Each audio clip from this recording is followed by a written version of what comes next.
I will try to be not boring, interesting, engaging. We have prepared some interactivity also, so I will kindly ask everyone to participate. Today is one of my colleagues, Olga, is with us also. She helped with this interactivity questions. So let's try to be not very, I will try not to talk a lot, but this topic is, I'm passionate about communication in my different roles, and I will tell you now a little about it. Here is the agenda. So we will have 3 sub-modules. One on dissemination, communication, and exploitation, and it will be the longest one. Then we'll have a coffee break in 1 hour from now, approximately. And then we will have 2 modules, one about social media and researcher profile, and open science policy.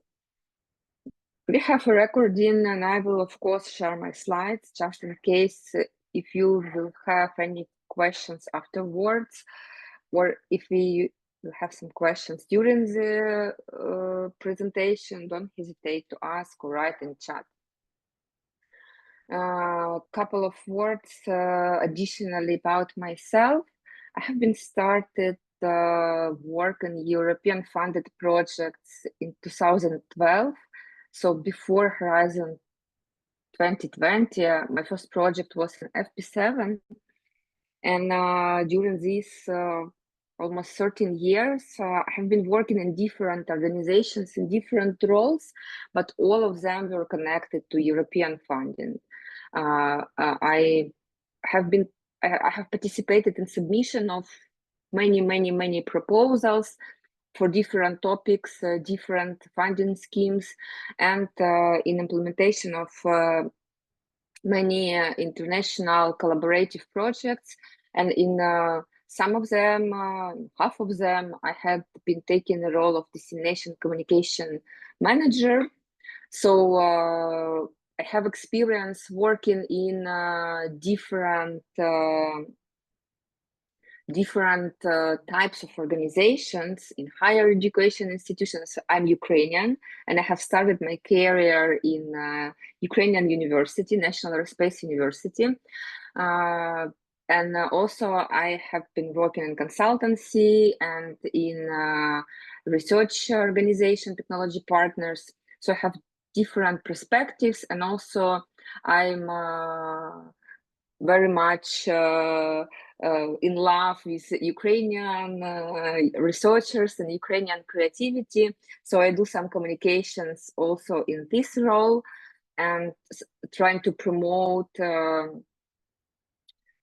Ukrainian products and helping to promote in international arena. So this is all I love, and I will try to be, I hope, to be a little motivating today for starting extensive promotion, especially online for all of you, because it's really helps for everything in our life, for every career promotion, advancement. And as I said already, we have prepared some interactivity. This is a QR code which you can scan with your phones, or I will paste in chat now. Just a second, I will open the chat. I will paste the link, and you can go via your desktop browser to this website and paste the code which you see on the screen and in chat, and we will start this this interactive component. We will come back to it after, during our training, and the code and the QR code will be the same. So please, I will wait a couple of seconds in order to let you go in while I'm sharing my another screen. And again, we will see this code. And I will check. Okay, we have 8 people joined. Thank you very much. It is a first trial question. Just if someone don't know how Mentimeter works, you just can select one of the options. Let's talk about your research career, research project, not about life in general. What would you choose if you have unlimited money for all your experiments, travels, publications, equipment, or unlimited time? It's just a trial to start.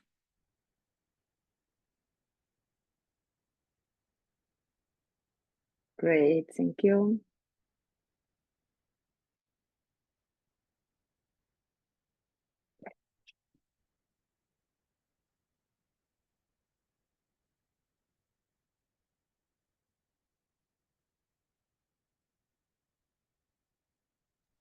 Okay, so this is easy and yes. Is unlimited time have money per like year or? It's just as you can imagine. I mean, if you have constant like money that they give us for the project every year and we have unlimited times, then we have unlimited money too. So in this question, sorry, you cannot select two. Just for us to try the tool, how it works, how it looks like. Okay, I stop sharing my screen, but you can proceed with voting. We will come back to it a little later. Okay. Okay, let's go on. Dissemination, communication, and exploitation. Oops. These 3 pillars are must-have in all European Union-funded research projects. And usually I know that a lot of researchers are wondering what is the difference and what is dissemination, what is communication, how we need properly implement them. And we will talk about it now. Also, I will tell about requirements from European Commission in our projects and about benefits which these activities can bring us as a researchers, as managers, and in general. So about the key differences. When we talk about, especially people are usually mixing up communication and dissemination. So I will try to explain in simple words. When we talk about communication in project, we just need to tell the world about that we have this great project, and that's it. We don't tell about results. And target audience in this case would be like everyone in general, public, mass media, multiple audiences, but not directly interested in the results. We just communicate that we have this great project. It will bring some impact or benefits, and that's it.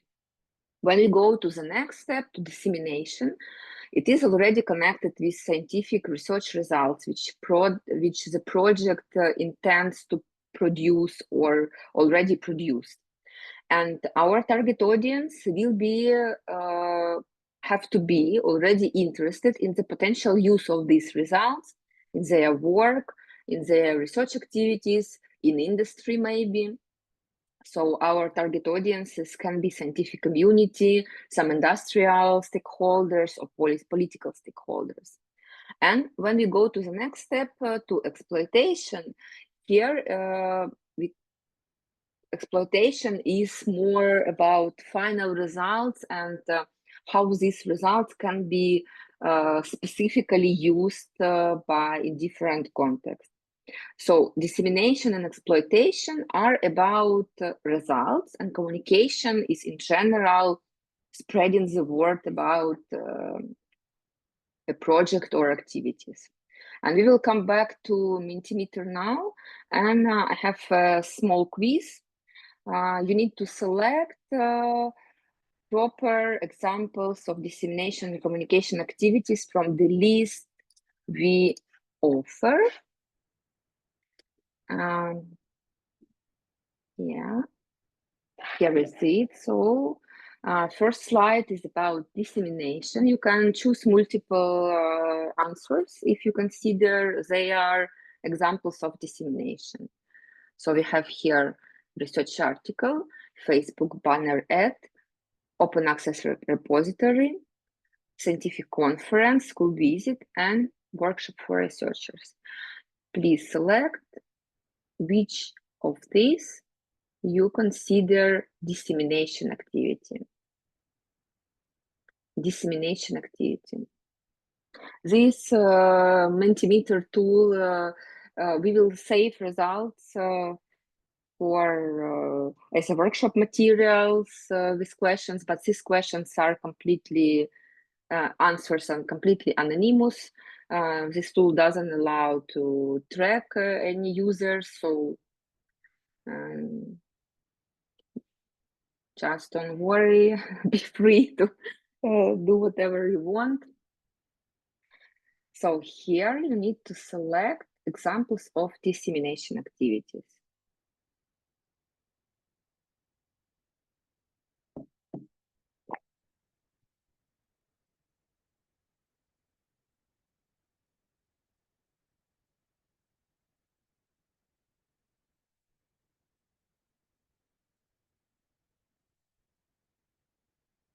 Okay, see that we have certain people in the room. So we will wait a little until others make their choices. Thank you for being active.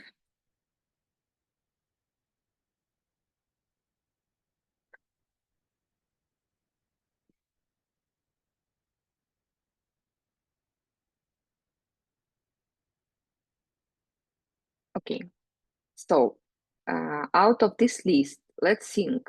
Dissemination activities are connected to the project results. So the audiences have to be interested in the results. And out of this list, peer-reviewed journal articles, of course, is a dissemination. Facebook banner ad, it's more general. I would say it is communication activity. Open access repository, for example, Zenodo, we will talk about it later today. It is also dissemination activity, scientific conferences as well. Regarding organizing a school visit, okay, it depends on the topic of the research. But if it will be dissemination activity only in the case if a project is connected and somehow involves school children or teachers in research work. In all other cases, it will not be dissemination. It will be general communication activity, because school pupils, they cannot use research results and cannot be directly interested in them. We organize sometimes in project, we organize this type of activity to tell them about the project topic, what we are doing, what results we expect to have, etc., etc. But it's not directly about the expected use of results. And workshop for researchers is also a dissemination. Next question is about communication activities. So please select again from this list examples of communication.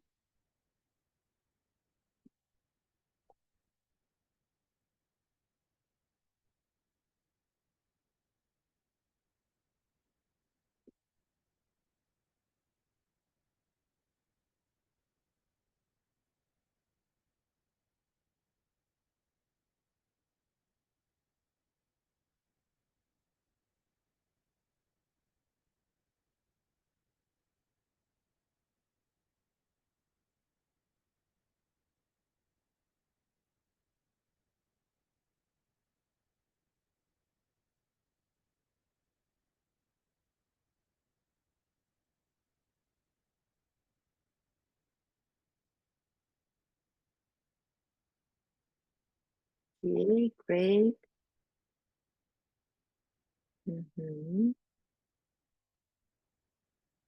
Yes, so the most of the answers are correct. Here, everything except of patentability assessment and consortium agreement would be related to communication.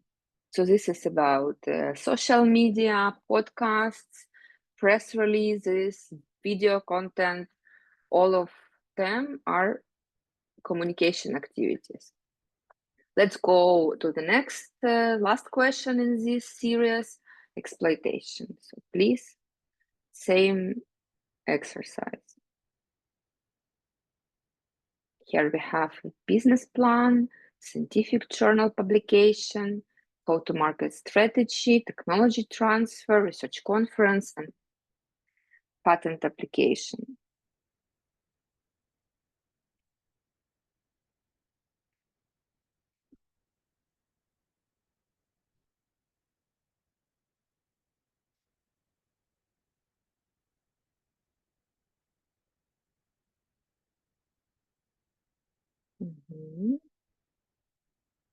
Great, thank you for participating.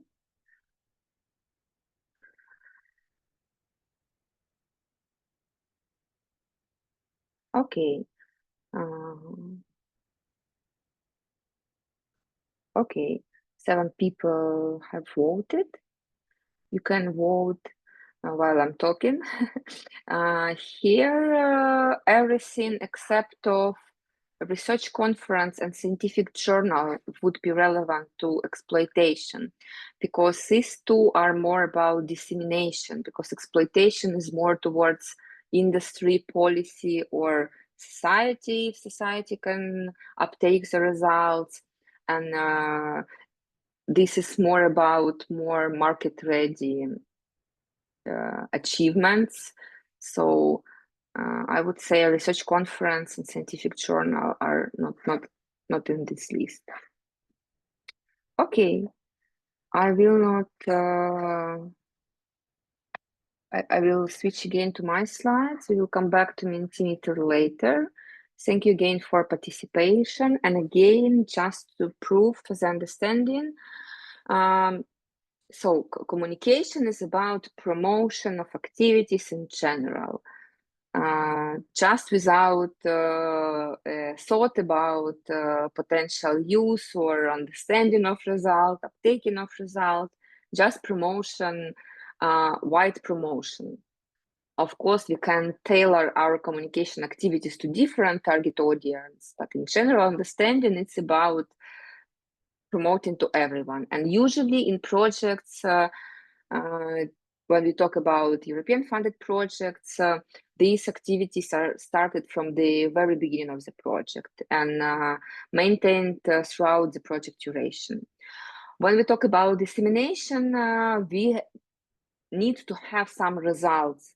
Even preliminary results are worth dissemination. We can start publishing something, presenting something on conferences, for example, but we have to have something to talk about, and target audience would be more tailored, more interested in project, in specific results for their own work or activities. And exploitation is about making use of results, and exploitation usually starts towards closer to the end of the activities, because we cannot think about exploitation of preliminary results. We need to be closer to finalizing the action. We can have different tools and channels in order to communicate, disseminate, and exploit. So in communication, it's general communication tools used everywhere in business, in research projects, in different activities. So these are press releases, newsletters, social media, websites, blogs, maybe some podcasts also. In dissemination, in EU-funded research, usually we use research journals, publication, we present something in conferences, we also use repositories, and we will talk about it later, to disseminate results, and code platforms if project develops some software. And in exploitation, we can go to IPR protection through patenting, we can create some technology roadmaps, produce some prototypes and exhibit them in scientific or in industrial fairs, or think about creation of some spin-off activities and developing some business story. Why do we need to care about everything like this in European funded research? First is because European Commission requires us to do so, and we have specific regulations in grant agreement. Usually in standard grant agreements, you have articles 38, 29 and 28, which requires all beneficiaries to promote, disseminate, and think about exploitation of results. And we must adhere to these principles. Also, as you might know, that grant agreement requires us to put funding acknowledgement on all dissemination and communication instances when we mention the project. Here on the right of the screen, I have a QR code to European Union Emblem Download Center, where you can find this emblem, this text funded by European Union in different representations, layouts, and different colors. And I kindly advise you to use only this official emblem. And it's not anymore actually required to write number of grant agreement, but if you want to do so, it's not a problem. But usually it's enough to put European flag plus funded by the European Union text. And also in this download center, you can find different languages. So for example, if a project communication is done nationally, we can use national language. It's also fine. European Commission approves this, and Ukrainian language is also available. So just please don't forget to mention this funding when you publish something about a project, and also when you write a research article, we have this specific section acknowledgement where we can we have to mention that this project got funding from European Union. And the second QR code which I have, and I have the active links here, is it's like a full guidance on dissemination, communication, and exploitation, where you can find everything about how European Commission treats it, what is expected, and so the major resource on this topic created by European Commission. I kindly ask you to come back to Mentimeter again, and my question now would be, why does European Commission cares so much about necessity of dissemination and communication? This is an open question, so I will wait a little longer because it takes some time to type the answer, but try to be short. So what do you think? Why does European Commission requires us to disseminate, communicate projects so extensively and gives us money to do so? We have money, have resources in projects in order to maintain these activities. Why? What is the motivation?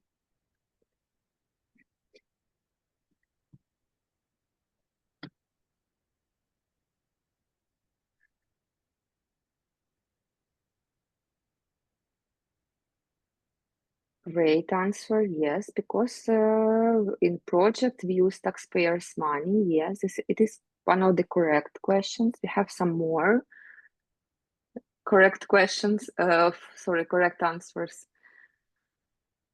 I will wait for other ideas.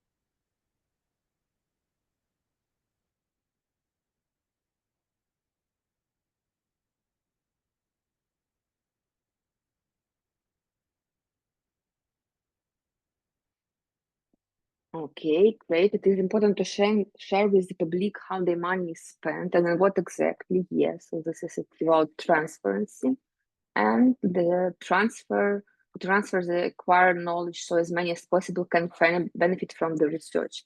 Great answer. Thank you for them to increase part of the budget that you spend on science via publicity. Okay, yes, great suggestion. Yes.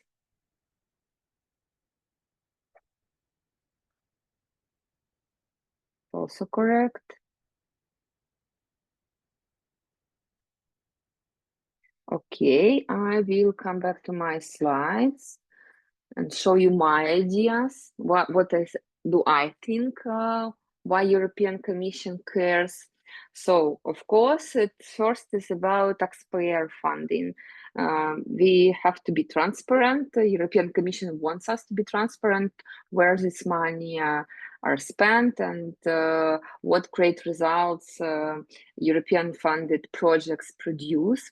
Also, the more we spread the knowledge, the more impact we can achieve. And if we do extensive dissemination communication and measures to exploit project results, it can bring more impact, more values to industry or society.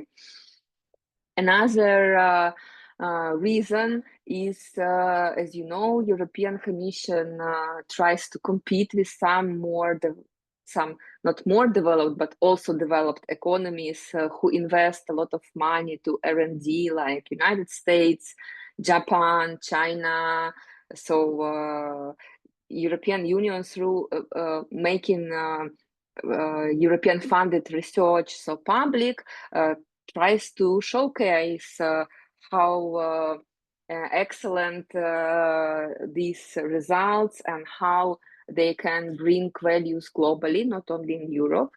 And also, of course, when we are public, we can get new collaborations and proceed with developing some technologies or some project ideas, and this pushes scientific progress forward. So these are my thoughts and ideas, but your suggestions were also great. And this is one of the suggestions I like, that more visibility gives us more impact. And if we are public, if we publish in open access, we can get more citation boost, can get more citations. If we produce great communication press releases, for example, it is more likely that we will be published in media. And in general, if we do this, we have a possibility to get published, and it helps us to grow our network. In European funded research, we have several stages, I would say, when we consider dissemination, communication, and exploitation. First, when we prepare a proposal, usually in most of the European funded projects and in Horizon Europe mainly, we have dedicated section called Measures to Maximize Impact, which requires us to present a draft dissemination communication plan and thoughts about exploitation, but it's just like ideas how we will do this later.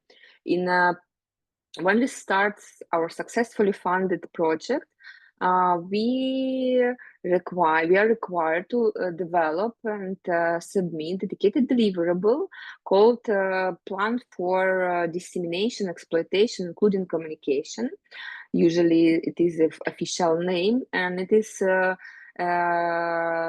is due usually in the first 6 months of the project implementation, which have to explain more detailed some activities, objectives, KPIs, and present some specific plan of dissemination, communication, and exploitation.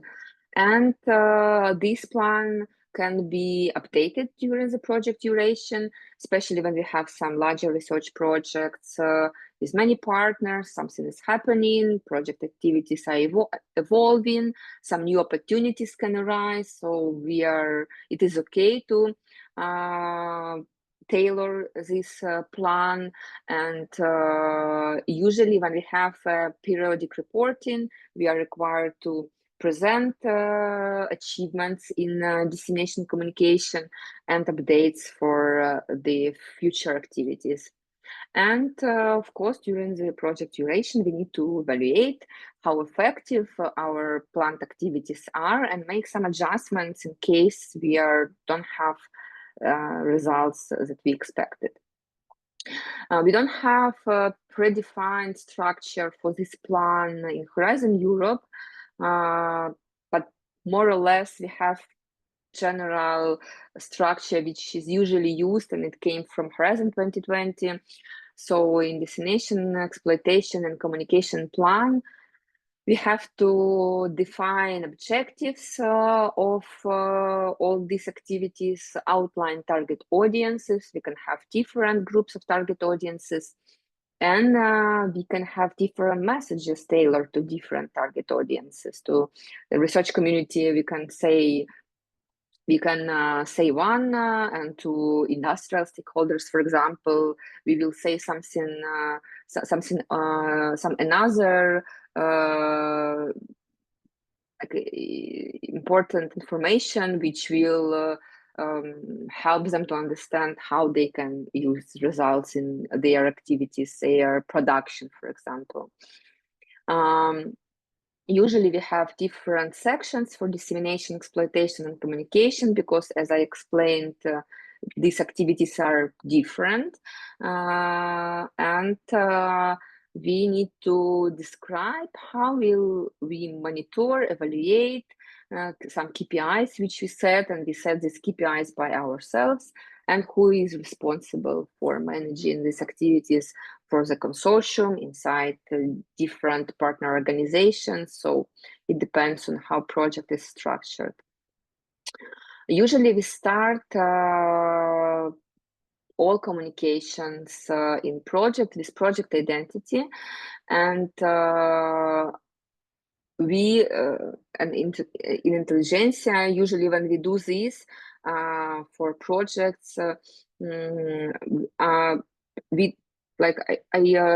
think it's very important step, because we create like a brand of the project, and usually we try to think how this logo and project identity in general will be accepted by target audience. So we try to make something which will resonate with project research area, with project focus, and it will be easily recognizable by stakeholders and project community further in during the project. And usually project identity, logo, some colors and fonts become a basis of project website development. And I truly believe that project website is like a face of the project. It's like a one main communication source, and everything what we do in the frame of the project have to be reflected somehow on the project website. We need to present some updates, we need to present news, we need to add some publications to the website in order to keep track of everything that happened. And also our project officers, usually they check our project websites, especially in the time of periodic reporting, and they usually ask to add all materials, public materials to website. I have one example, but I will show it briefly online. But in general, TWISMA project website is also great example of how project website can be developed. But just we remember that we have small beginning projects, and it's a little different than for larger research project. But though this in the development of this project identity, for example, we used this form of a sensor for water pollution detection, because the project topic is about water pollution, and we try to use colors of water. We used dirty water and clean water, and this very rough representation of a structure of a sensor in order that target audience can recognize and remember this project and have some reflection, I would say. And in general, usually project homepage has some brief description of project. We can have dedicated section about the project. Of course, we shall update news section with what had been happened, what achievements have project for the duration. Some events announcement can be made separately if it is needed. And publications is very important section where we deposit usually all communication materials like project leaflets, project presentation slides, for example, and public deliverables. And usually during review meeting, project officers check and ask us to upload all public materials to website. So for this, we usually use publications. And here, for example, summer schools materials are also presented. Here also we have newsletters published, and of course contact section with links to social media. So just a brief preview of a website. And of course, yes, when we are in larger larger project with many partners and with many activities, they can be more detailed presented on the website. So just we remember that our trainings are something very small and have differences. Usually in a project, we have a task leader for destination communication activities, and this person is responsible for involvement of other partners to these activities, because I know, especially in small twinning projects, how it is difficult to attract partners to dissemination communication.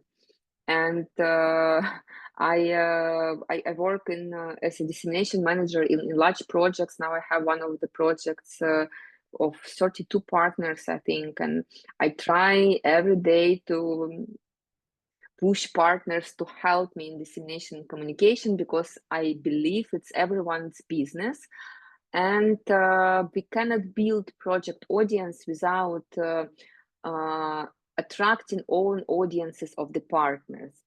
That's why it is very important for dissemination communication task leader and for coordinator in twinning case to involve all partners and to try get at least some minor interaction with project communication materials and publishing something in their own media, in their own newsletters about project. I know it is difficult, but it is like it's everyone's business, and only collectively we can make some better visibility of the project. Also, what I usually do is I know that we can discuss some communication and dissemination activities in the project and social meetings, agree to something, but later everyone in the moment, everyone forgets about it. So usually I am trying to maintain some planner of activities, some Excel sheet or other form, it doesn't matter, where I ask all partners to collect all plans, not even connected directly to the project activities, but some events or presentations which can be somehow connected to project topic. If partners are members of some larger European networks or associations, and they have some regular meetings, so they plan to participate in some conferences as speakers or some meetings or something, I try to ask partners in advance to fill in this dedicated file with information about these events and expected date, and at least for half a year or for 1 year. And then I try to keep track of these activities and remind partners to mention project in advance, so before event. This is a responsibility of Dissemination Communication Manager. So I know that they will forget about our project when they will go to some conference. So I try to remind a week before or a couple of weeks before that you plan this activity. Could you please take some project leaflets with you, or could you please include a slide about the project, etc., etc. It increases a little chances for project to be mentioned. Also, when we organize some events or partners participate in some events, it is convenient to have some structured reporting. Usually I have some very basic file with input fields about date of event, audience, location, some link to event website, some photos, and very brief description. Based on this event report, I can create communication materials, a website article, LinkedIn post, or something. So it is also a good instrument to use.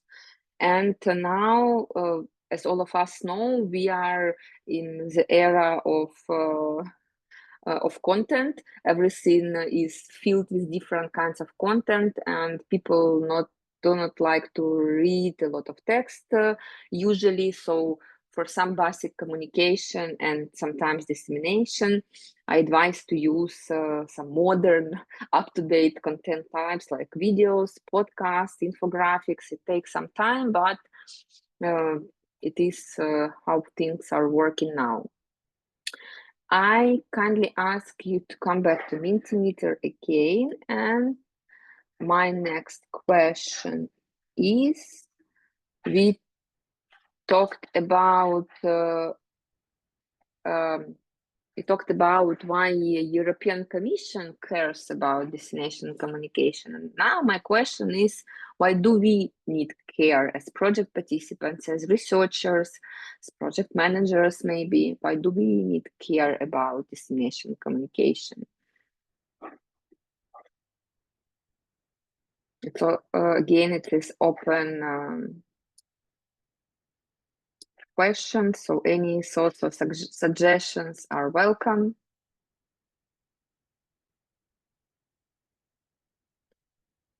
Why it is important for us?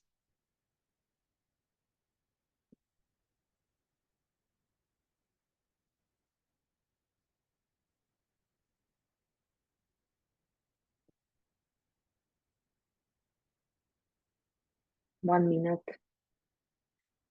for your answers.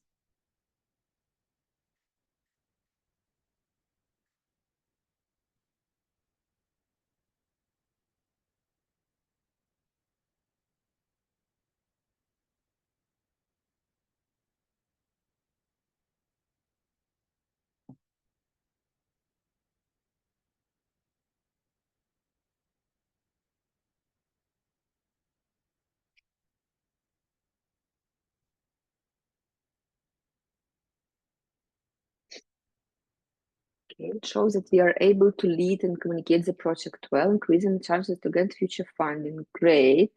Yes. It will attract research and companies to our result, and it will create good publicity for science and our research direction. Yes, also great. Thank you so much. Any other ideas? Future funding opportunities, networking, and strategic partnership, visibility of your work. Yes, so in general, my question already has answered. So destination communication matter for us because it brings us visibility, networking opportunities, and possibilities to get some future funding, establish connections with peers, potential partners, and yes. Okay. Thank you so much. if someone is late with inputs of your results, don't worry, we will save these results and your inputs will be saved, and I will share them later. So yes, in general, we already discussed this, it is important for our visibility, networking, funding opportunities, societal impact or industrial impact or political impact of the research. And this is one of my favorite slides ever. So you're already doing great work. Dissemination communication just gives you the microphone. So if you do something great, but no one knows about it, why do you do this? So we need to tell about our great results because we do this work because of something, because of some motivation to bring societal values or to change industrial landscape or to create some scientific breakthrough. And it's all very important to tell to peers, to stakeholders, to people, in order to increase also the importance of the results. I already mentioned in previous slides that dissemination communication and exploitation are collaborative responsibility, and all partners do have resources, person months in projects in this task. And it's very important to be collaborative here as in other project activities, because we cannot reach your audiences without your help. It is like to individual person very important to participate also in these activities, because we all have all our some subscribers or audiences, colleagues, partners whom we can tell about project in different ways and attract them to project. Without this, it's very difficult to build audience around the project. Partners have some networks, audiences, and it brings some joint mutual benefit when you tell about your funded projects. I have some story, not a fairy tale story, but for me in 2018, it was a fairy tale, because it is a good example of how well-prepared communication helped us with new partnership and new invitations to European funded projects. It was in 2018, I have been working in Ukrainian university, and we won one of great projects with with a great topic, very interesting topic, dedicated to decreasing of emissions from aircraft engine. So it is very good topic because everyone knows and every person knows that aviation brings a lot of pollutions, and we prepared press releases about this project. No one no one knew about our university widely in Europe, but we had this success. We prepared some national communications, and we sent press release to our project officer. We didn't expect that it will be published, but the topic was great, and communication materials were prepared very carefully.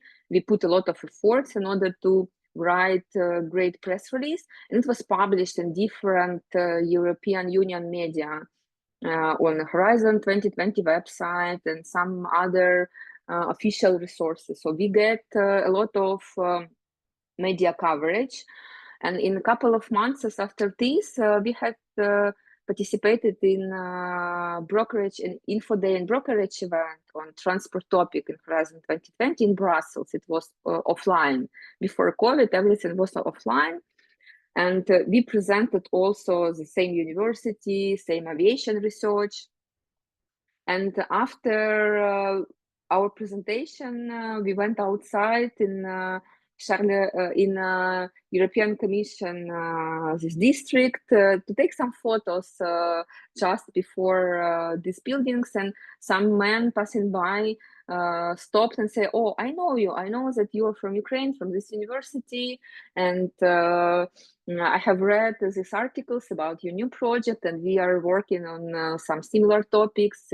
He was from Ireland, and because he had seen this communication before, and he had seen us presenting the same day in the university. So it's like in marketing, when brand have to be public and promoted in several instances in order to like our mind accepted this like in different, in TV, in outside ad, some in internet, and then we get this recognition. The same was for us. We did great communications, and he recognized us, and we got several invitations to new projects and got some new grants because we started to be active online and communicating some success stories and some project ideas. So it was great story and great example how one press release can bring benefits for future, especially when we are talking about widening countries who need more visibility inside the European Union, I would say.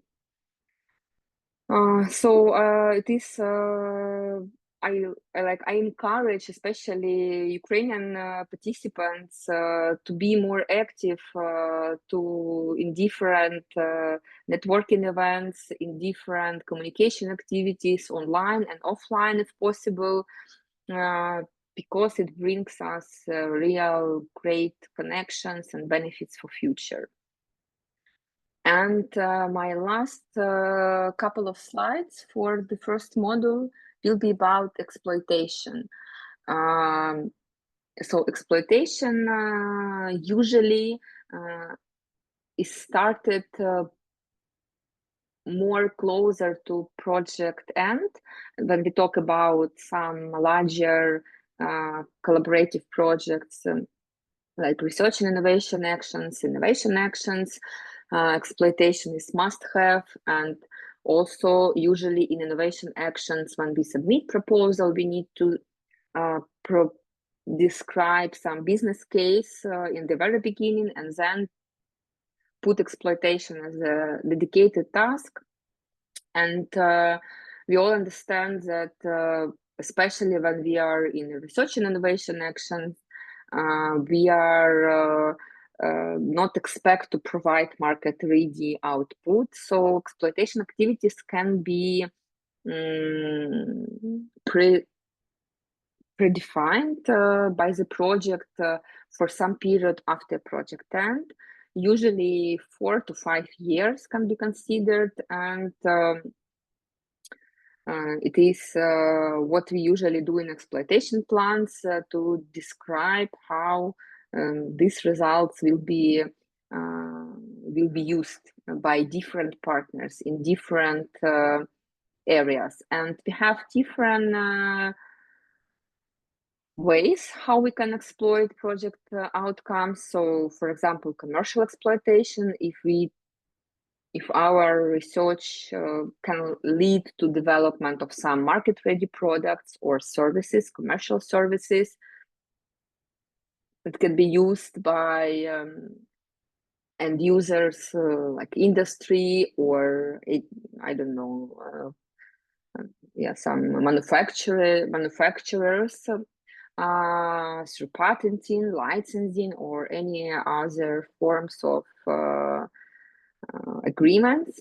Another way, when especially when a project is in social sciences or some health areas, for example, societal exploitation is very important, and it can have several options, like some tools for communities or citizen engagement, some public guidelines, educational stories and concepts.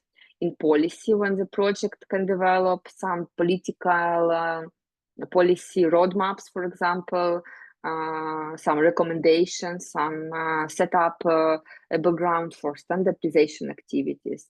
And in academy, in universities, it can be exploited, project results can be exploited in future research, own research, self-funded, government, nationally funded, industry, bilateral projects, or future Horizon Europe collaborative projects, doesn't matter. We can also, of course, build some new PhD topics based on project outcomes and create some new training courses for students or PhD students. And exploitation also is a business of the consortium as a whole. Sometimes we can have, in larger projects, we can have industrial representatives or policy authorities, some authorities representatives who would be key players for results exploitation. But in general, consortium as a whole have to think about this exploitation routes, exploitation pathways for project outcomes. And also, if it is impossible to exploit project outcomes by the consortium, it can happen. Still, we need to think about how we can transfer these results to other stakeholders, to other groups, and how they can exploit project outcomes further, so to seek some alternative ways. To look into real project examples, the best way, which I advise to do, is to go to Cordis. It is a repository of information of all European Union funded projects. You can go to cordis.europa.eu and select section projects, and for each of a project you can filter by topic, by country, by program, by participant, and find some projects which had been funded in Horizon Europe, Horizon 2020, and even in the earlier programs, and all public deliverables, and including dissemination, communication, and exploitation plans are available in this resource. So it is great to find some examples when we prepare these plans, to see what competitive projects, for example, think about exploitation routes. So this everything is available online. We just need to do a little search exercise, and we can use this for inspiration. And another great resource called Innovation Radar, and it is developed by European Commission to showcase some great innovations that already have some success stories exploited, uptaken by communities or industries, and it's very very interesting to read this story. So you can access this resource and read and get some inspiration. I'm done with this first module. Now we will have a short coffee break, up to 15 minutes. But if you have any questions, you're welcome to ask now or put in chat. I will try to answer, or later, as you wish.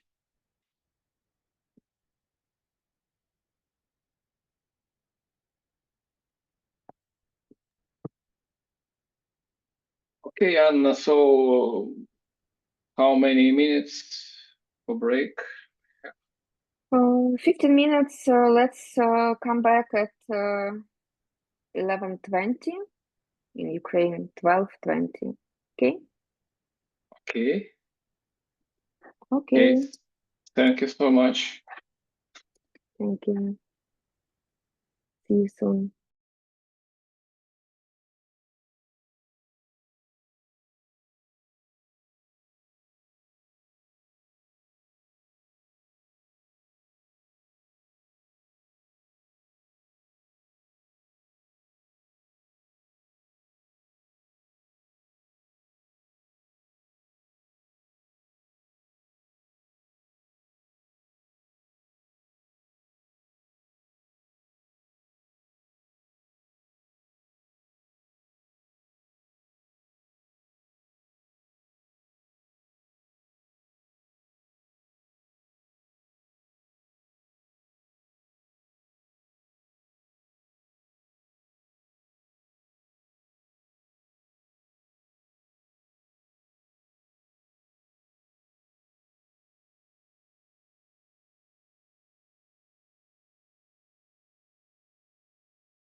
Okay, let's start with the next modules. I hope you all are here.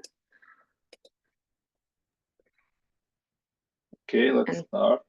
Let's start. Okay. Our next modules will be a little shorter. It's the good news, but we have two, and we are more or less on time. So now I'm going to talk about researcher profile and social media promotion, which is, of course, important nowadays because we are all living in digital era, and we need to be presented online. And I would like to ask you, which professional social media do you use regularly in your work? And it will be a Mentimeter question for us. So also open question. You can type.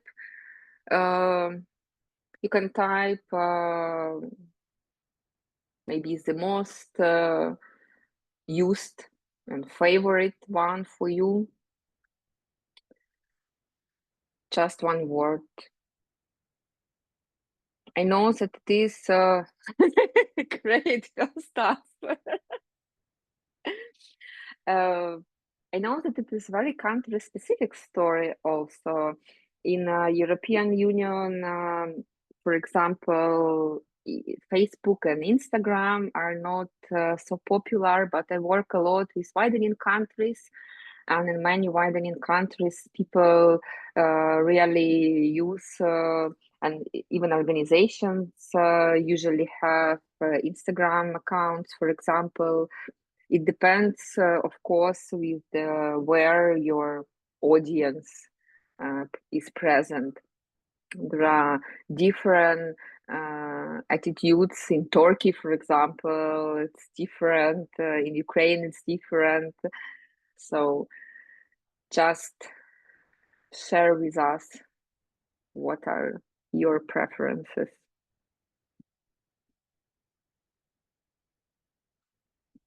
ResearchGate and LinkedIn. Okay, so for those who don't use any, it will be maybe a little motivation today to start. Okay, Twitter, LinkedIn, ResearchGate are great examples. You can proceed with your inputs while I'm changing my slides. Yes, so digital visibility is very important today, especially after COVID, when we all started to move more online, present digitally, and we have a lot of online collaboration opportunities. And for Ukrainian colleagues, also after 2022, it continued that we have to use more digital presence and networking. So social media, one of the good sources to stay connected to the communities. And of course, if you are not online, you're not visible online, you can be featured, you can be seated, and again, of course, it is important for researchers to build a personal research brand, which is a great opportunity for collaboration. So first, it's not a social media, okay? It's more like a digital platform which allows us to create a research ID. And when we apply for European Union funding, we usually require to present researcher IDs, and ORCID is the main source for it. There are different, but ORCID ID is mainly used by European Commission for statistical purposes, and also it is not enough just to have this ID. So you can go to the platform, register, and get this ID, which will be connected to your name, but you are the managers of your kit profiles, so it is highly recommended to fill your research profile with as many information as possible, because it's like your online research CV, and it's good when, as I show here an example of professor from Estonia. She is very active online, and here in ORCID she connects her profile with LinkedIn, with professional accounts, with her own blog, with Twitter. So it is easy to find presence of this person everywhere. She has also researcher ID, Scopus profiles, very well articulated employment history, education, professional activities. All articles are connected. It is visible in which areas she is active, and it is one of good examples of how good a profile can look like. And when we apply for funding, also it's one of the evaluation, one of the sources how team can be evaluated based on their online profiles. Another most popular, I think, social media in European funded research is LinkedIn. And you all know, I think, about LinkedIn. And we can have 3 different levels of presence in LinkedIn. So personal profile is like a professional identity. We can have institutional pages, organizations, or sometimes in large organizations, even different departments can have own LinkedIn accounts. And when we are in a European funded project, we can have a dedicated project page with project updates. What is very important for building not only personal brands in LinkedIn, but institutional brands as well, is to connect properly personal profiles to institutional profiles. So when you create your profile, please don't just randomly type in your employment, but automatically connect it to your organizations. So it means when you type organization name, you have this pop-out window and you select proper organization, and this brings this necessary linkage. I will show for how it looks like online now. Just before, I would like to say what are essential elements in LinkedIn profile. Of course, it's professional photo, recognizable photo, because when you make connections with some persons during some events or online or in projects, it is much more easier to understand who is who, especially when name of people are the same. It can happen. And for me, for example, when I'm a destination communication manager in some projects and I need to tag people in LinkedIn, it's sometimes it can be difficult to understand whom to tag, because person don't have photo, don't have some connection with institutions, and it brings a lot of difficulties. Also, we can create a headline and describe our research interests, our strengths, our values. We can elaborate more comprehensive about section, like a short bios. We can showcase some content, best articles or project participations as a featured option.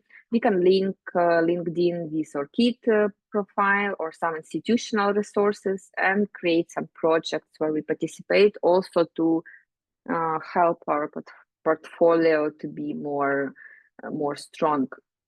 Of course, I know that it brings some burden to regularly do something in LinkedIn, but it is important for our personal brands. And sometimes when we are part of institutions or part of projects, it's even enough to repost something, or somehow collaborate with content which your institutions or projects produce, like, comment, or your peers, your friends, your partners posting something. You also can interact with their content, and it already brings some visibility to you and your institutions and colleagues. You can also join some groups which brings other additional networking opportunities. I will show some examples of good LinkedIn profiles of people who I personally know, just to tell what is important for a strong online brand. One is a researcher from Spain, and from her profile we can see name, good profile picture, easily recognizable.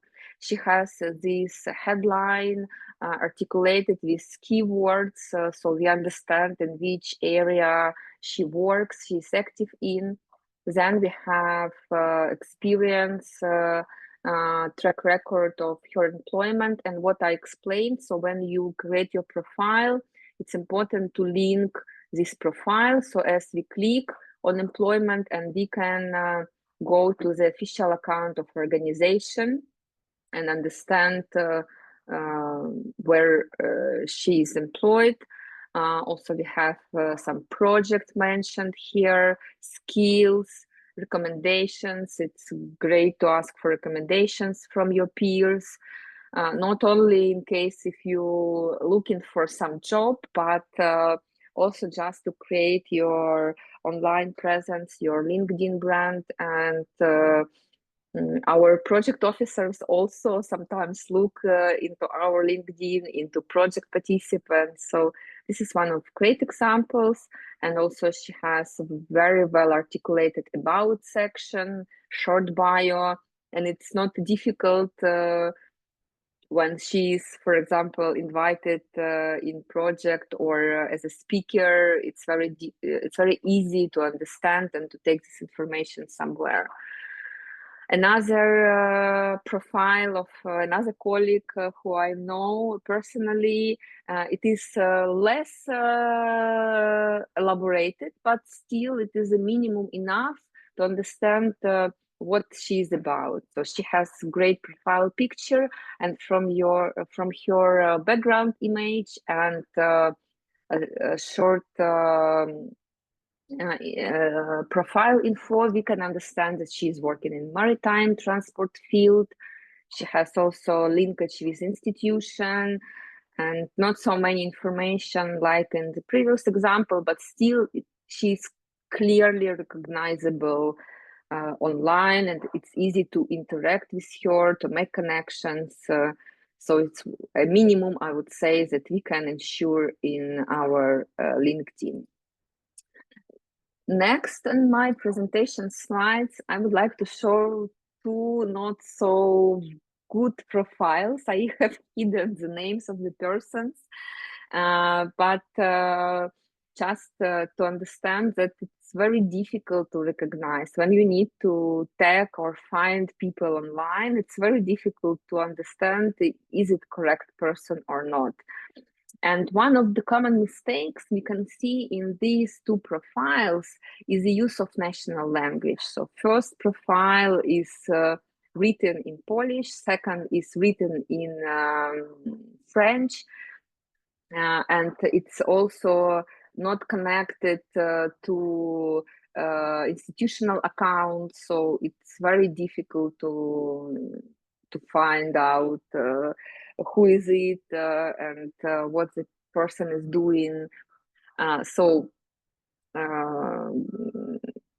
I would like to say that LinkedIn now offers us opportunity to create multi-language profiles, which is very useful when you're, for example, building your brand nationally and internationally. You can use your national language, of course, it's not a problem, but please also create English language profile because it's important for your international collaboration.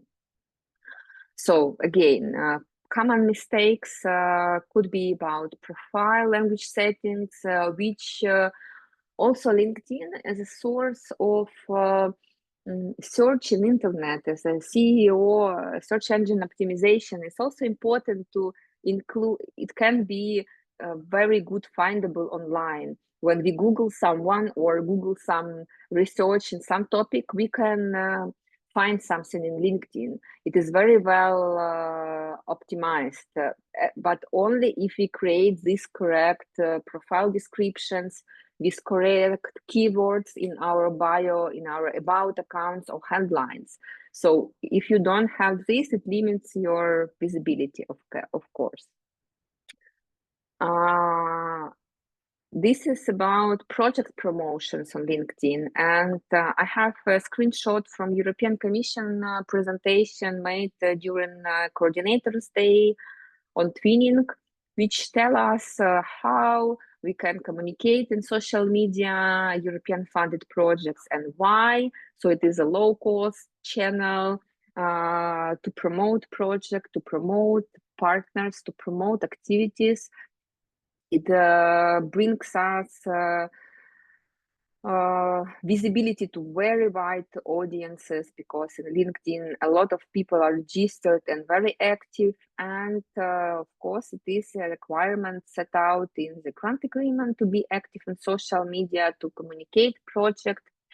And someone don't know this, but European Commission explicitly asks us, not requires, but ask us to mention their official accounts in our project communication, because if we communicate something important and very interesting, we can have a chance to be featured in their feed, which is good for promotion, for awareness rising. And here are official accounts of, in case of our twinning projects, it is European Research Executive Agency who manages its work program. So these accounts can be mentioned and tagged in project LinkedIn or Facebook or Instagram or Twitter, wherever you are present, and you can have a chance to be featured by official resources of European Commission. Of course, on behalf of projects, we also have to ensure regular presence in social media, to share project updates, to share some materials or plans from project.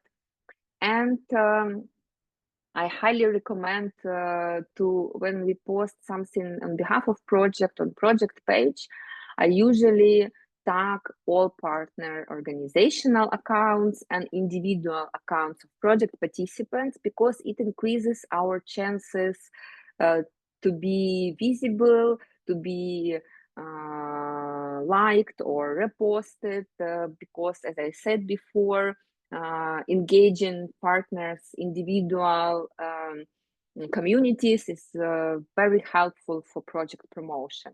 And coming back to the previous information, when I don't understand who is this person, how to tag it, or what organization, sometimes organizations don't have clear profiles, it's very difficult to do so.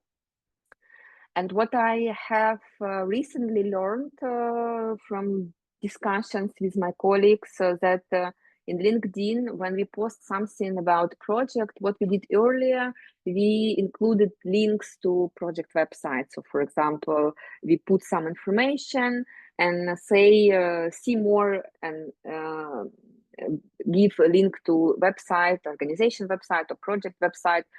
So I have learned recently that it is not very good to do so. So we need to exclude all external links and to keep people inside LinkedIn, because it helps promotion inside the platform. So LinkedIn don't want to bring people out of platform. It's one of the new tips for destination communication managers or social media managers to follow.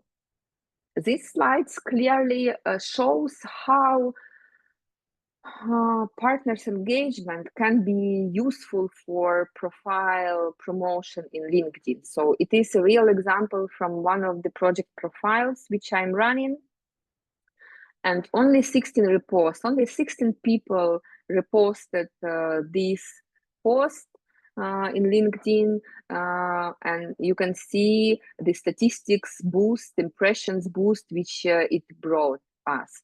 So again, it is a collaborative effort, and when you are in project or you have institutional communication activities, it is very important to get engaged individually in this and interact with the content. It helps a lot for this online presence.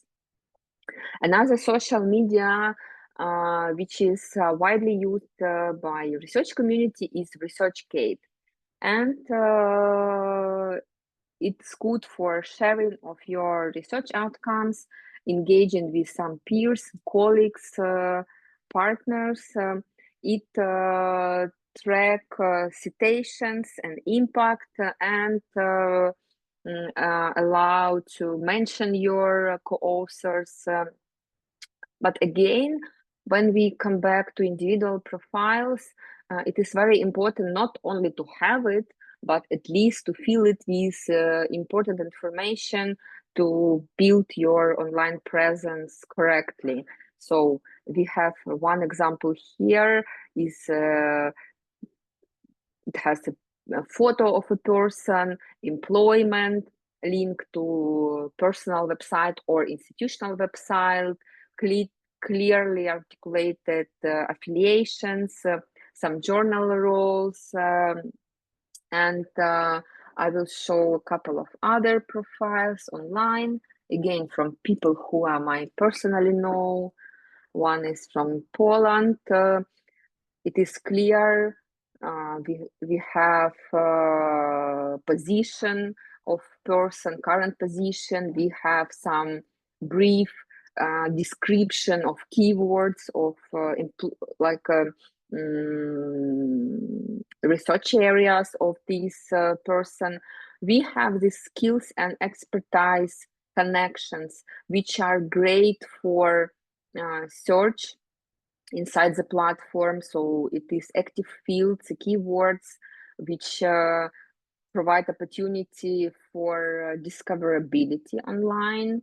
We can see co-authors, we can see affiliations, education, and a list of publications. Another profile is not so again, not so well developed as a previous one, but still it's enough minimum what we can ensure. Again, it has some keywords about project, about activity scope, skills and expertises linked via active links, and some publications and affiliations. So some examples how it can look like, and it's already enough to be visible online. One important update here is that someone, as we see, someone of you use Twitter for communications, and I will tell you a story. A year ago, I had a review meeting on one of the projects where I am Dissemination communication task leader, and project officer asked me, why don't you have a Twitter account of a project? I said that when we established social media accounts in the beginning of the project, I have asked all partners where are they active and where are their organizations active, and Twitter is not among social media which they use. So why do I need to spend my efforts and team efforts in order to maintain presence in Twitter? And she said, yes, I understand, but European Commission and our directorate do use Twitter, so please ensure your project presence in Twitter. It was 1 year ago in June 2024. Now, you know that geopolitical context is very difficult, and it's not anymore welcomed and popular to use Twitter, X, which is called now X. And European Union has its own new social media called Blue Sky. And it's highly advisable for all projects funded by European Union to transfer their communication from Twitter to Blue Sky. Now I have talked to different project coordinators and communication managers, and some of them already got this notification from project officers, especially when the project is just started. It is required, and project officers ask to go to Blue Sky. It doesn't matter. It doesn't mean that we need to stop if our community use Twitter and we are active in Twitter. We need to stop it, but we need to also look into the site of Blue Sky. I will show you how it looks like. We already created some accounts of some projects in Blue Sky. Okay, for me it's very much similar to Twitter. You can add some short text, some photos or media content. You can subscribe, follow, post, repost. So very, very similar. So I think that in very close future, all projects will be required to move to Blue Sky.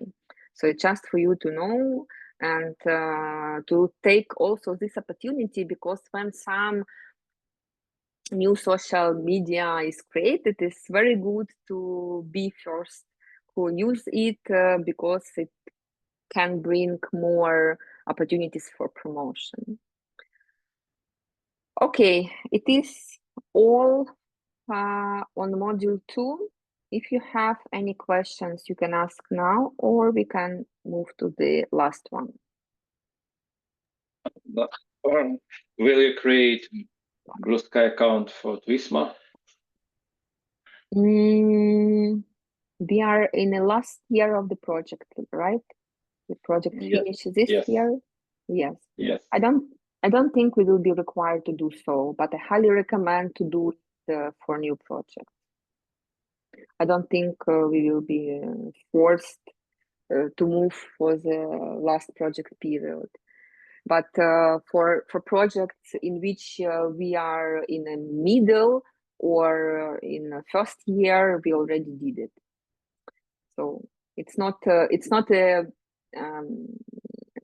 a strict requirement now, but I just would like to say that you know it for your future activities, and maybe it's also good to create personal accounts and to look what is happening inside this new social media.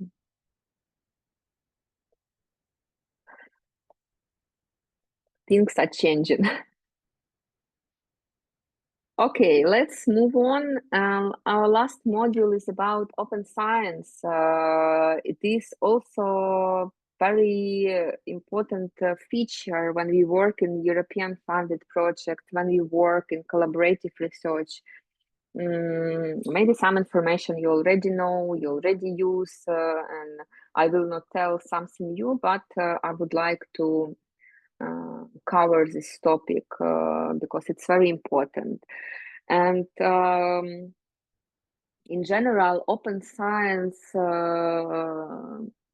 like evolution had started many years ago, 25 already years ago. There were first conversation about it in 7th framework program, which was before Horizon 2020. There were first pilots, and in Horizon 2020 we already got these requirements to go open access, which lately changed and became even more strict in Horizon Europe. I would like you to go to Mentimeter now, and we will have 2 questions. First question is about main reasons why European Union promotes open science, and second will be more for your reflection on it. I'm opening it now. Okay.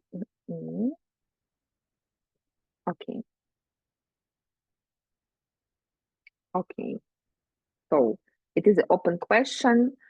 What do you think? What is behind the open science policy? What motivated European Union, European Commission to create these strict requirements to make all scientific outcomes open?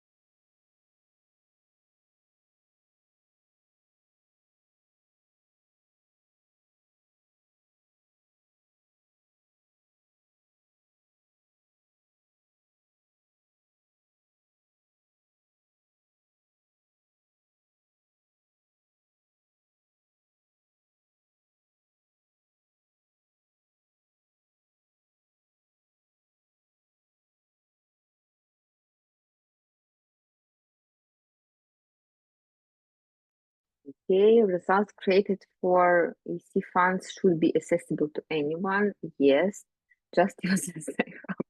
Yeah. I remember these times where when Sci-Hub was popular, and I understand why. Let's talk about it. Science funding is public, so should be the research. Yes, yes. So we use public funding for creating some research outcomes. So it's one of the reasons, yes, but not the only one.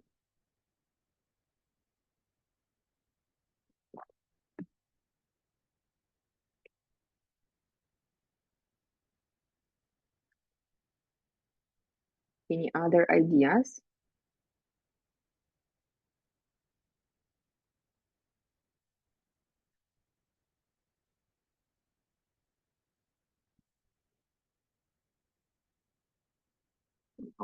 Okay, let's come back to my slides. One of the reasons why this whole process had started, and the same that motivated this girl to create Sci-Hub. If you know, yes, this platform had been created to get access for free for closed and restricted scientific publications, was high costs of research journals for authors and for researchers who would like to read these articles. And in developed countries, it was even more difficult because institutions didn't have funds in order to buy subscriptions, and researchers didn't have chance to get access to most advanced knowledge, which in fact impedes research advancement, of course. So it was the first motivations, and then of course again that we have this public funding, and people invest their own like taxes into funding of research projects. So why do we close this? We need to show all benefits, and we need to prove that research brings social values, of course. Another important question is trust in research outcomes, which also sometimes can, especially early, can bring a lot of questions. So when we make open research outcomes and data, we'll talk about it now, it makes research results verifiable, which is also very important. And of course, when we promote and make results open, we can lay this background for uptake in industry and in education and in research, so wider use and faster progress. In European Union, we have two pillars of mandatory open science practices. First is open access, and second is open data. So open access is about scientific publications. When we are working in Horizon Europe project, we are required to publish only in peer-reviewed journals and in full open access journals. When we would like to cover this publication fees from the grant money. What is important to know, and I know that there are a lot of misunderstanding sometimes,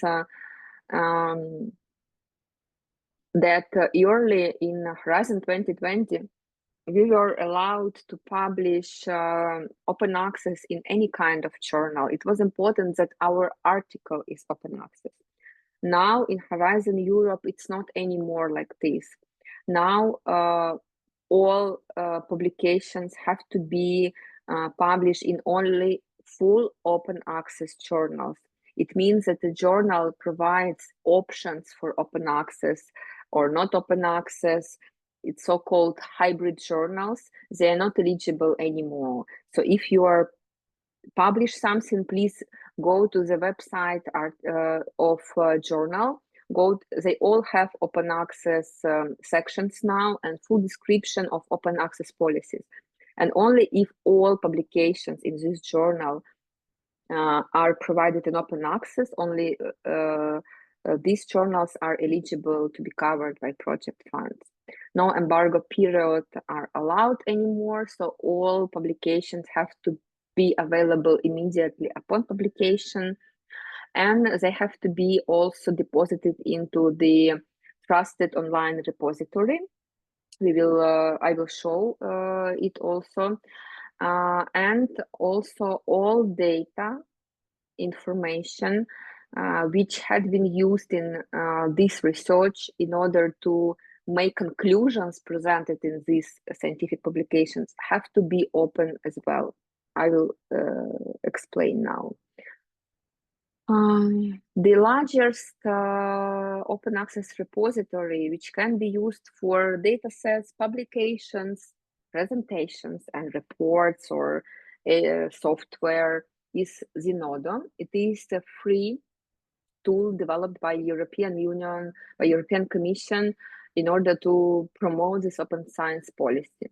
Also, there is an open air infrastructure, which is a one-stop shop for all information about open access and open science policy. So you can find all rules, all information in open air. And what I didn't include it here, but I would like to show you this, where is it? Yes, this Open Research Europe website. It is an alternative way of publishing in open access. So if you don't know in which journal to publish, or your journals don't provide full open access, there is an opportunity, and European Commission encourages very much all participants of Horizon Europe funded project to publish in Open Research Europe. It is publishing venue. It's not a journal, it's a venue where you can publish for free in any area, and your publication will also go through a peer review process. It will be indexed in databases such as Scopus and PubMed. I know how much skepticism it brings to researchers, to scientists. It doesn't have impact factor, but European Commission and open science policy, they have many skepticism to impact factor. On the contrary, so just for you to know that this option exists, it is free, and it is very encouraged by projects to publish something here. What I have seen in different projects is that we have some KPIs of 5 or 6 publications which we need to publish during the project duration, but usually it's difficult because up to the time when we have some research outcomes, we already close to the end of the project and we don't have time to publish something, because publishing in large journals, takes time, this peer review process. Open Research Europe provides much faster solution. It's an alternative to at least tick the box of reaching your KPIs. But of course, it's voluntary, it doesn't require it. I just would like you to know that this opportunity exists. Okay. Coming to open data. It is another pillars of open science, and the European Commission requires us to open not only the publications, but also data, which we used in our research, and this data have to be managed according to FAIR principles. FAIR means findable, accessible, interoperable, and reusable. For managing data in Horizon Europe project, we have a dedicated document called Data Management Plan. It is usually deliverable, which is mandatory, and it is developed during the first 6 months during project duration. It can be updated at different project steps, because if especially we are in large project, we have some changing something changed. First, we decided to open data, but further we have some other decisions. It can be updated, of course.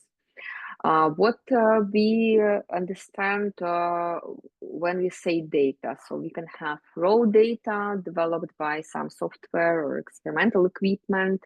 We can have processed data in this equipment or in some softwares. We can have processed data collected in some simple textual formats, for example, and we can have finalized data, which usually we present in publications. So in order to verify what we present in publications, we need to make open some data, process data or raw data, in order to allow others to reproduce your research outcomes or to use them in their further research. Software and code also considered as data if we use, if it's relevant for our research. And when we make our data public, we need to ensure that this data. Sorry, my head has died. Can you hear me now? Good. Okay. So we need to ensure that our data are discoverable, and we need to ensure we include metadata. I will talk about it later. We need to ensure our data are accessible, so there can be retrieved using some standard protocols.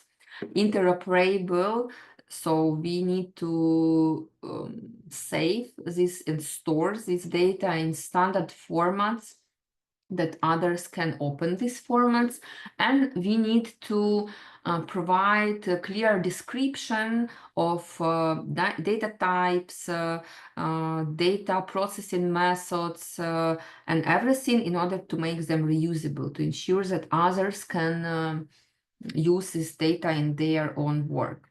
I usually asked in this moment about do we really need to make everything public?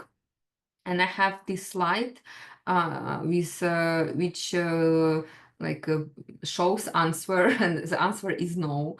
And this chart is developed by European Commission, trying to explain that when we have research results, we have two documents in our project: the dissemination plan, which stands on the side of wider promotion of research outcomes, and data management plan, which guards, I would say, these research results and like ensures that that something is made public, but something can be also protected.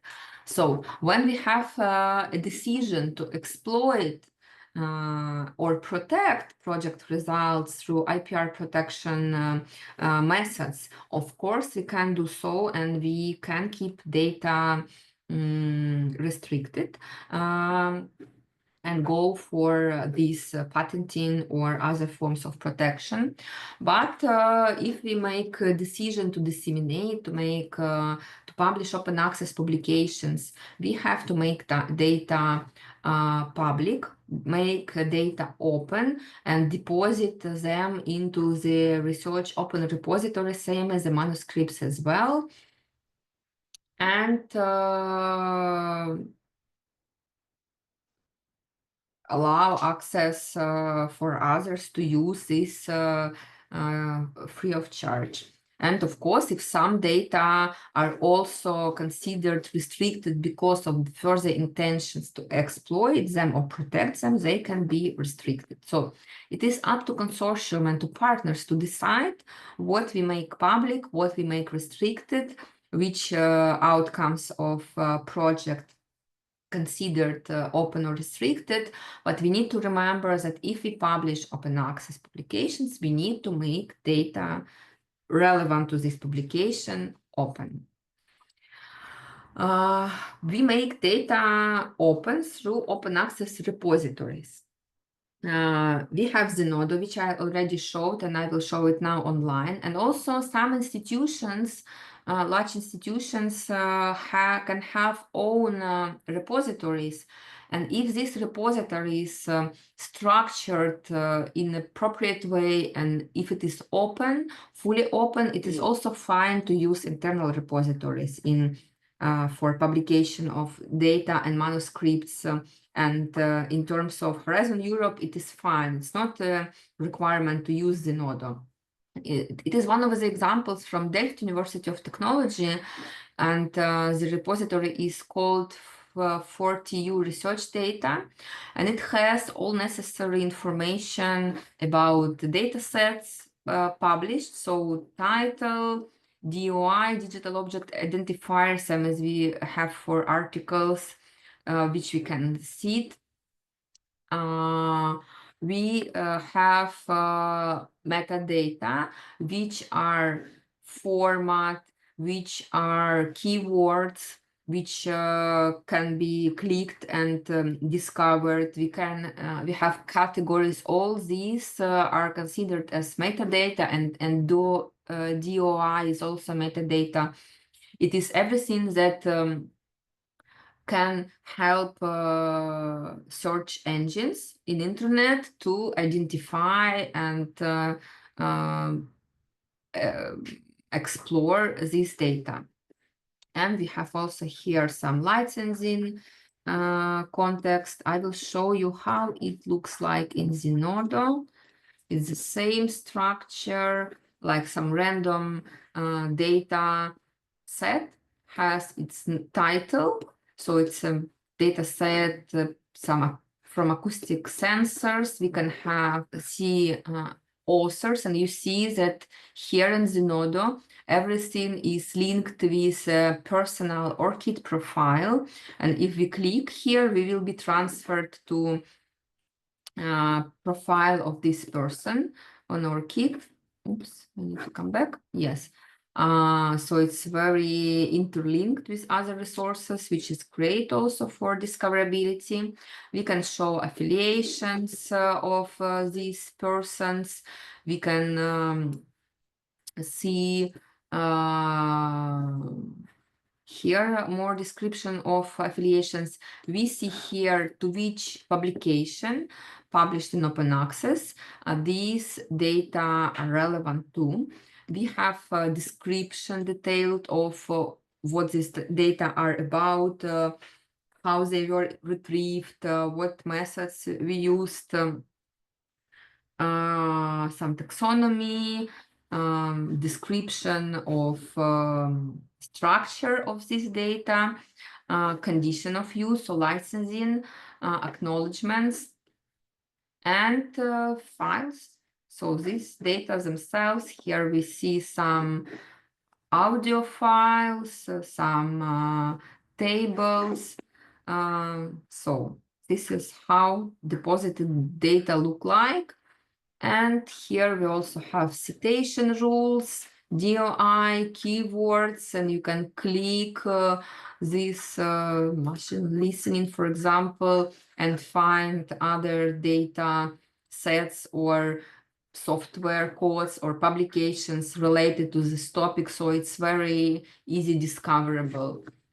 If we go to just search tool of Zenodo, we can filter, we can select, for example, restricted data, and we will see that some data sets, they can be restricted because some commercial restrictions, some commercial intents will be already made, but we have all these metadata still available, description, and contact of person who is responsible for this data for any communications. We also can filter by publications, for example, or data sets or presentations, or a lot of subjects, file types. So it's very easy, discoverable tool. You can use it for your research, for your projects, or just to discover what your peers are doing. And of course, when we are in a project, it is a requirement to deposit all public open access publications and their data in such a way in any open repository. Data management plan in Horizon Europe has predefined structure. It is also a document that can be updated, as I already said. It have to specify roles and responsibilities of data management, and we are in a small twin project, we have one context, but when we are in larger collaboration project, it's important to understand who is responsible on behalf of the whole consortium and on behalf of each partner who is responsible for data management and all this compliance with FAIR principles, and we can explain it in this plan. European Commission gives us a defined template for data management plan, which can be downloaded via this QR code, and it usually have these sections: data summary, principles of fair data management, allocation of resources, security, ethics, and some other issues based on the peculiarities of a specific project. And one also very useful tools which I use for, and I have seen that other projects, many projects use this tool for data management plans creation. It is free, you can create your account, and it has already customized templates, including for Horizon Europe, based on the structure which I showed on the previous slide. You can create a data management plan. You will see some fields which you need to fill in with information relevant to your project or research. And you can also ask other team members to create accounts and to contribute to your data management plan creation. And in the end, you will be able to download this file, and you will have like ready for submission deliverable. And it's also a very useful tool for practical and training purposes to understand how data are managed, what are the concepts, what are the main requirements. Also, in large organizations, there is a specific position called data steward on organizational level. Sometimes I also have seen that this position can be made on a department level. So this person specifically responsible for data management and adhering to all these principles, which institutions can have their own rules or based on the general European Commission rules. This is all on my side. if you have any questions, you can ask again now, or you can contact me later via Oleg. Oleg has my contacts, or by email, connect in LinkedIn. I will be happy to be in touch. And I kindly ask you to come back to Mentimeter again and to let me know how we did today. I tried to prepare information. I try to prepare the information structured, interesting, not to be boring. And I hope you have learned something interesting today. Just please give us your feedback. We have 5 criteria on the first question. And demonstrate my screen. Yeah, so you have 5 criteria. Please provide your feedback, and I will be happy to know what you learned today. If you can. Anna, I have actually one question. Yes. Regarding the open access. So if we published unformatted version of the paper on Zenodo and then published paper in hybrid open access journal, but not paid for open access in this journal. So does this article counts to KPI? Yes, I would count articles. All like in Edwin project, usually we have a KPI of peer review articles joined between partners. So if it is joint article, if you have co-authors with partners, I would count it as KPI, of course. I don't think that you will be punished for a hybrid journal, because it's like not all new and I think I would count anyway. Yes, it's good that you published it on Zenodo also. And have you published also some data connected to this publication? Not yet. Maybe you need to think about it also. So you can have in Zenodo two different like how to say inputs. Yes, one is a manuscript of article itself, and the second one is about data. And you link your data to publication if you can, but it is a requirement to publish data as well. Okay. Yeah, so think about it and take care, like in further publications about these open access rules.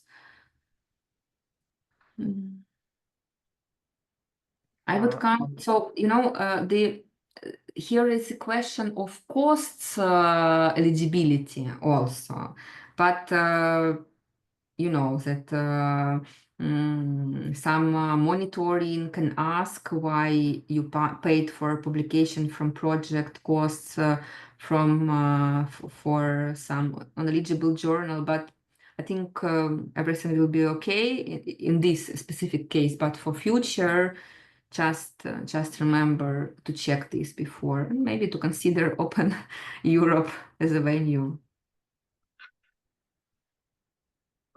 Yeah, but we try to publish in journals which are read by other researchers in our field. So I understand. Yes, it's more about audience. So you have something to say, just in case you will be asked why did you do so. You will explain. You have reasons. Yes, but yeah. Fortunately, CERN pays for all the publications they publish in collaboration with somebody, and they pay not from project direct costs. I don't know from what costs actually, but it relates not to all journals, not to all publishers. Some reason. In terms of TWISMA, I would count everything, paid by project, not paid by project. The more you show, the better. Yeah, sure. And I have one open questions. If you would like to share some takeaways from this training, or we did something not good, you can also share. I will be happy to know about this for my future trainings, which we will conduct on this or other topics. And I'm really very thankful for attention, for participation in our interactive activities. I will share slides if you need them. Yes, the question is, may we share the slides and publish it on the TWISMA website? Yes. And yes. May we publish the recording of this lecture at the ISMA website? Yes. ISMA YouTube channel. Yes, I think no problem. You can do this. And for recording, Giles will send it to you because it's from his account. It will store it. It will take some time for processing, but slides, yes, I will share. And we have this publication section on TWISMA, so you can add it. And you can share it with other colleagues for future project preparation or participation.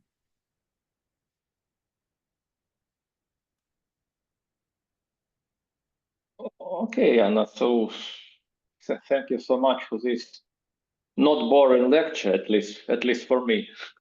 Not boring. I hope I try to. Thank you for attention, for invitation, and wish you success in your further research, and be in touch.